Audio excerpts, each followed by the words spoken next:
Hello, it's Andrew, Steven, and Adam. Just wanted to give you a heads up that this episode was filmed at the beginning of the year before we began social distancing due to COVID-19. We are currently practicing social distancing, but we wanted to share these great restaurants with you, even though dining out is not the same right now. All right, we're in the good zone.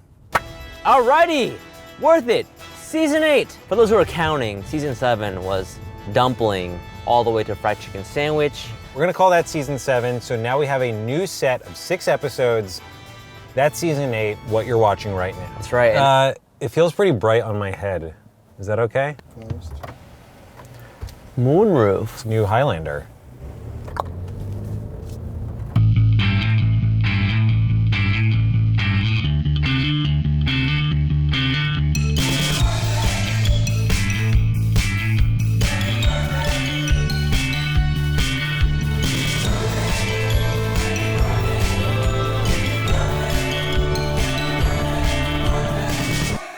First episode of the season. Steven, take it away. Today on Worth It, we're going to be trying 3 pancakes at 3 drastically different price points to find out which one is the most worth it at its price. So we're starting with a breakfasty pancake, then we'll be having a brunchy lunchy pancake, and then we're gonna have actually a dinner pancake. I don't want to skim over the highlight of what you just said, which is brunchy lunchy. Brunchy lunchy? I've never heard that before, and that is Well, one of the greatest things I've ever heard. First pancake, the OG oatmeal griddle cake at Breakfast by Salt's Cure. We're gonna be talking to Chef Chris about how it's made. Hold on to your pants for this because they don't serve maple syrup at this restaurant. Listen, this is a bold play by them. Syrup is usually the reason people consume pancakes, so For sure. it's a big move. It's challenging. It's low-key maddening.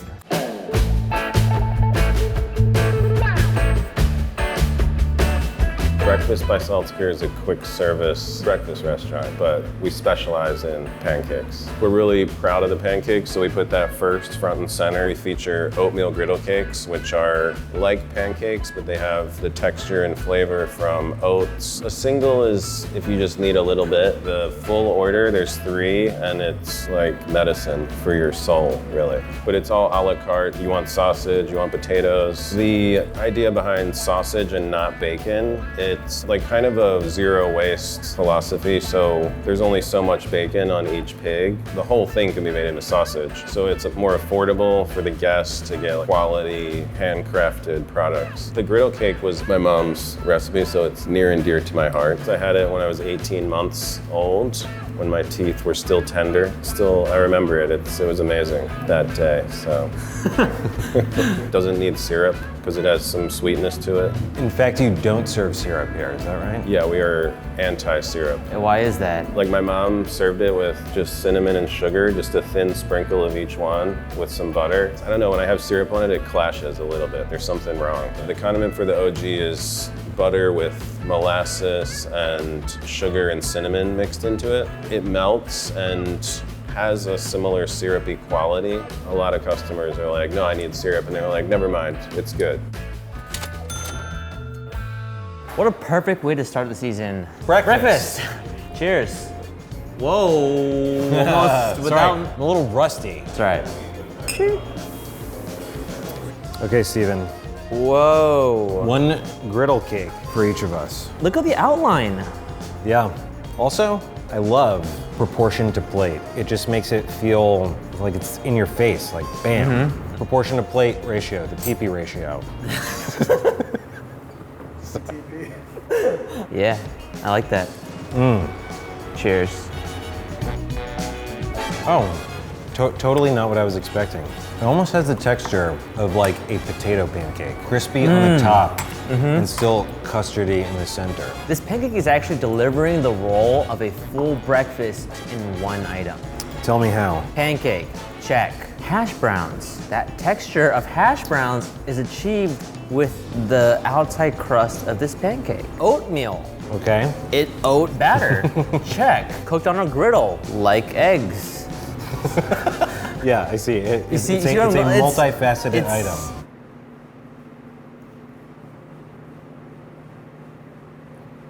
Oatmeal pancake. I understand now. I could really eat that pancake every day. We'll be moving on to our next meal of the day pancake soon, but before that, pancake bag. The essential idea of the pancake is not just ancient, it's prehistoric. Scientists and historians have analyzed starch grains on 30,000-year-old grinding tools that could suggest that during the Stone Age, people were making flour-like mixtures out of cattails and ferns. Researchers hypothesize that they were making these on a hot, greased rock. A hot greased rock That's is right. the original pan for pancakes? Might as well call these rock cakes. Okie dokie. So we went for our breakfast pancake. Now we're going for our brunchy, lunchy pancake at a place called All Day Baby. And we're gonna be having their hot cake. We're going to see Chef Jonathan, who we actually featured previously on the show during our toast episode. That's right, it was over at Here's Looking At You. And he opened a brand new restaurant, All Day Baby. So again, it's something that's not technically called a pancake, but when you see this, you'll see it's in the pancake family. We're having a brunchy, lunchy, All Day Baby hot cake.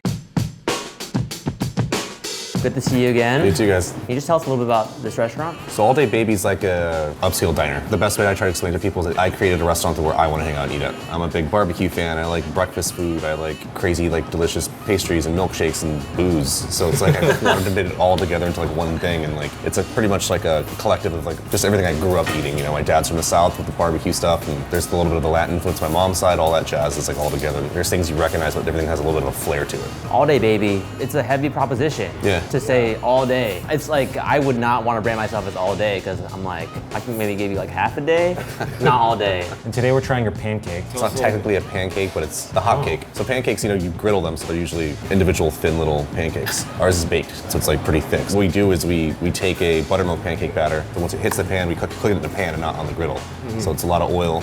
Put the batter in. When you're like first initially cooking it, you know, the pan has to be pretty decently hot. Bring it up really fast with the batter in it, so like it gets that crust on the bottom. It's temperamental. Like they have to put it in the oven just at the right time. If it didn't set it right, it doesn't rise properly. You know, it's a diner, so everything's heavy. We use the term slutty, with just putting more on top of it. So it's like, let's put really rich ricotta on top of it. Let's put blueberry jam on top of it. Let's put pistachios on it, just like building more fat on top. I look at food and like the main ingredient is mainly just a vessels that bring sauce to your mouth. That's like what we do with everything here. When we first got in here, we were just kind of like messing with the smoker, and we just started smoking everything to see what would come out. We thought of the idea of just testing out the maple and seeing how that would come out, and it really absorbed the flavor really well, and it helps. It's just another dimension to add it, because it's like I wanted to use the smoker as much as I could to incorporate in the dishes. It's like you can't really like, you can't throw the hot cake in there and smoke it, that'd be weird. But you know, the maple worked really well. What are we calling this? Brunch or lunch? All Day Baby. I'm so glad Chef suggested we try these sweet teas. My favorite cocktail that's on right now is the sweet tea, which is like their play on a Long Island with the Santori whiskey and the Topo Chico and the mango sweet tea. It's really good. But this sounds delicious. Cheers. Wow, that's really good. It's like having a glass of iced tea. Thank you. Thank you. Yeah, it looks like cornbread. I'm ready to eat. It's hot. So we're gonna go sans syrup first. Agreed. Cheers. Very nutty. Very nutty. Very nutty. Surprisingly and pleasantly not very sweet. What is that flavor of the cake? It's just a cake. It's like a little more fried rather than griddle. Yes. Right? Like, tastes a little bit deep fried. Like the exterior of a corn dog, maybe. Yes. Smell that? The smoky maple. It smells so good. It smells meaty. All right, smoked syrup. Oh my goodness. Oh. Oh my God, that is so tasty. That's my new favorite flavor. It is right on the line of savory and sweet. That's the smoke. 100%. Yeah, it's very meaty. Since we're at All Day Baby, and this is our lunch pancake, I think we should have a little bit more lunch and try one of their sandwiches. The beef and cheese is a sirloin that we smoke and then slice rare, and then put it with the toasted brioche with the cheese sauce. Nobody wants to admit that they like Arby's, but everyone likes the beef and cheese at Arby's. I know they do. Yeah. And it's like that dirty thing that people don't like to admit to, and it's like I want to just make one better. Thank you. Oh my goodness. Thank you. This, what? It looks like those food mock-ups in Japanese restaurants Yeah. of how perfect it is and how the cheese melted. Bon voyage. I didn't know how bad I needed that. You know you've had a good meal when you assume this posture. I actually feel weird. This is the most Adam sandwich that ever existed. Pancake fact time! Okay, Steven, you ready for this pancake fact? I've been ready all day, baby. All right, this is actually gonna be a pancake fact quiz. In ancient Greece and Rome, they ate a form of pancakes that were sweetened with what? Yeah, how many guesses do I get? You get one. Sugar, rock sugar, Incorrect. maple syrup, Incorrect. honey. Correct. I mean, you didn't get it because you only had one guess. It's actually weird when you think about how there's all of this sweet stuff that oozes out of things naturally in the world. We got syrup coming out of trees, honey from, I'm not sure what bees are doing to it, but Every fruit in existence. I don't know what happens with molasses, but something's happening there. Okay, where are we going to next? Now it's time for our evening pancake. So this pancake is at a seafood restaurant. We're on our way to see Chef Joshua at Angler. We're having what is actually a caviar course, and the caviar is served with a banana pancake. If you're thinking that, okay, they're just going to eat expensive caviar and that's why it's the third stop, no, this is an insane pancake. This pancake utilizes every aspect of the banana. Okay, I'm ready to eat this caviar. Sorry, pancake. I was hoping you could just tell us what type of restaurant Angler is. I think most of the focus is just sea life, but more kind of esoteric species that are smaller fisheries, smaller vessels, using more sustainable methods to catch fish and sea life is, obviously a better choice. The hearth is your creation, right? I wonder if you could speak a little bit about the motivation of that. Well, fire's been one of our guiding ethos for a long time. I think it just tastes better. So the fire is always burning then? Yeah. Maybe in my heart. There's a few kind of standard things that we always do in all our restaurants. Get a good product, utilize 100% of that product, so zero waste. And so in this case, we have a banana. The meat of the banana is mixed in two different ways to the pancake. So you got the raw meat itself, and then you have the chips, which we dehydrate over the fire and turn into a powder. If you put just banana in there, then it gets too soft and falls apart.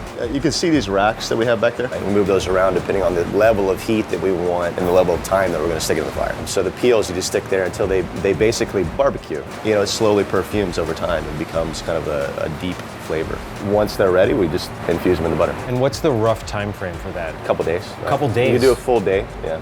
That's representative of how we would do, most dishes. Let's not add anything to it, right, until we figure out how to utilize 100% of the product, right? And then from there, once it tastes its best, then we can start adding things to it. So in this case, just a little maple syrup and caviar. A lot of people that watch this show have never tried caviar before, and so they don't know what that flavor is like. Can you describe what this caviar tastes like? Caviar, when it's bad, is just a very salty, rancid fish fat flavor. This is the exact opposite of that, where it's just like savory notes, not too salty, it's got a little bit of salinity in it. So it's oceanic, right? It's like the deep ocean rather than, or like a clean river. That banana flavor with caviar though, why does that work? Well, it's sweet, you have sweet and salty. We use just a taste balance scale. So the taste balance scale is you try to be as objective as possible. So let's say you put a whole dish in your mouth. There shouldn't be any corners, right? So the taste balance should be pretty circular. And so you'll start with one flavor, you'll continue on to another, and then another, and then another, and then it starts over again, right? Is this a pancake dish or is this a caviar dish? To me, it's a pancake dish. I think to a lot of people it's a caviar dish, but you can have it for whatever you want it for. I understand we eat this pancake with our hands. Why is that? I think with most things you eat with your hands, you get to feel the texture of it a little bit, right? Your fingers give you a feedback loop, and you start to feel part of that, not only in your mouth, but in your hands. So I don't want people to have anything but a good time. That's really what it's all built for. It's just experience design so people have fun. Cheers, Steven. Does this look like a place you'd normally eat a pancake? No. You've got a golden cart that rolls out to your table. You have a little grill that we put some embers in, and the pancakes go in there so they stay hot right to the last second of the table. And then the service team takes a pancake, puts on a plate, lathers it with the barbecued banana peel butter, and then puts a giant dollop of caviar on top, roughly about an ounce per pancake. Gentlemen, please enjoy. Thank you. I'm speechless. It seems wacky, but the process for making this thing, every part of the banana, it's days of labor. Also the caviar, which is made specifically for them, to be paired with a banana pancake this is just fun. I feel like, I know. It's thoughtful, but dare I say, almost logical. Like, this is maybe the only way that it should be done. Whoa. Okay, I'm not gonna delay. No any delay, further. all right. Oh my goodness. Cheers, Steven. I wanna cheers this. Wow. Holy smokes. The best part of this dish may have been the pancake. It's 100% the pancake. What do you think about banana plus caviar? Why does it work? I think it is kind of like tropical. I feel like I'm on. Oh, yeah. I feel like I'm on an island, and I'm eating bananas off the tree and fish out the water. I am confused at how like wrong and right this is. Like what could not go on this banana pancake? You know what my actual favorite part of this is? Tell me. Eating a pancake with your hands. I think this is the only way to eat a pancake. It just hit me that was happening. Yeah. When have you ever eaten a pancake with your hands? So this is a pancake episode. Is this an excellent pancake? No doubt. I don't know if we did justice on how good this is. I don't know how to communicate that. It's more banana flavor than I've ever tasted in a bite, and yet it's a really delicious caviar dish.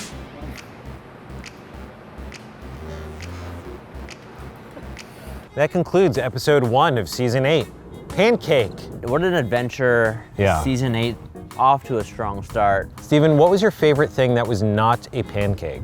I am still thinking about the orange juice that I drank at Breakfast by Salt Cure. That is some really good orange juice. My favorite thing that was not a pancake was just the overall decor at Angler. We got fish on the walls, the little monkey bowl holding the banana butter, and the blankets on the back of every chair. It sounds like you spent a lot of time looking around at Angler, but we're here for one thing and one thing only. The people want to know which pancake was the most worth it to you at its given price point. Take it away. I'm gonna go with All Day Baby because the smoked maple syrup was a transcendent experience for me.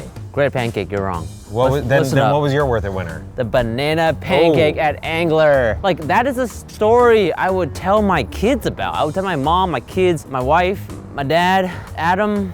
It was the poetry of the pancake. Breakfast by Salt Cure. That pancake, I will say after we ate it, I was like, this is over, end the video. But then more things happened and here we are talking about poetry. One more question. Adam, who is your worth it winner?